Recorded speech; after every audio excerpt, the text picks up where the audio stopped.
સુરતના ઉન વિસ્તારમાં સસ્પેન્ડેડ પોલીસે એક વ્યક્તિને છાતી પર મુક્કા મારતા લીવર અને કિડની ફાટી જતા મોત નીપજ્યું છે।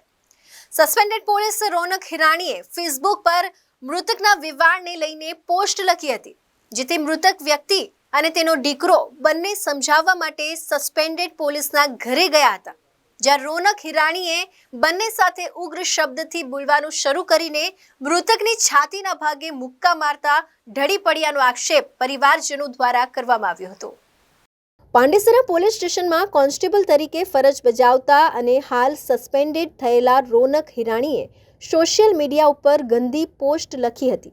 આ પોસ્ટ સલીમ બાગડિયા નામના વેપારીના થનારા વેવાણને લઈને કરવામાં આવી હતી। સોશિયલ મીડિયામાં પોસ્ટ લખવાને કારણે આ મુદ્દો સમાજમાં ચર્ચાનો વિષય બન્યો હતો।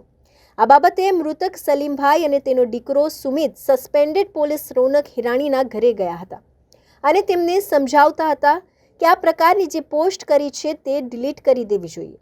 ત્યાં સમજાવવા ગયેલા પિતા પુત્ર પર રોનક હિરાણીએ એકાએક ઉગ્ર શબ્દથી બોલવાનું શરૂ કરીને સલીમભાઈની છાતીના ભાગે મુક્કા માર્યા હતા। આ અંગે મૃતકના પુત્ર સુમિત વાઘડિયાએ જણાવ્યું કે આવનારા દિવસોમાં મારા લગ્ન નક્કી થયા હતા। મારા જે સાસુ થનાર છે તેમના વિશે ફેસબુક પર ગંદી પોસ્ટ રોનક હિરાણી દ્વારા લખવામાં આવી હતી। આ બાબતે હું મારા પિતા સાથે રોનક હિરાણીના ઘરે પહોંચ્યો, ત્યારે તેમણે મારા પિતાને છાતીના ભાગે માર માર્યો હતો, જેના કારણે તેમની તબિયત ખરાબ થઈ હતી। છાતીના ભાગે વાગતા તેઓ ઢળી પડ્યા હતા। ત્યારબાદ અમે ડૉક્ટરનો સંપર્ક કરીને ખાનગી હોસ્પિટલમાં લઈ ગયા હતા, જ્યાં ડૉક્ટરે તેમને મૃત જાહેર કર્યા હતા। સસ્પેન્ડેડ કોન્સ્ટેબલ રોનક હિરાણીના મારવાના કારણે મારા પિતાનું મોત થયું છે।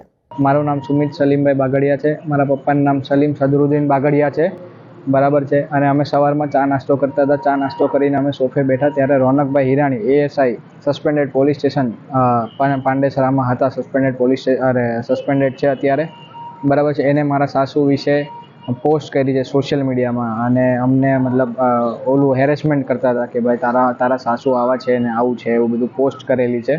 એટલે અમે એની બેન રોનકભાઈ હિરાણીની બેન કે એની મામીને મારા પપ્પાએ ટીનુબેન એમનું નામ છે, એમને ફોન કર્યો, એમને સમાધાનની વાત કરી, તમે ત્યાં જાઓ, અમે સમાધાન તમારું કરાવી દઈએ છીએ અને તમારી પોસ્ટ ડિલીટ કરી દેશે ને તમારી પાસે માફી માંગશે એમ।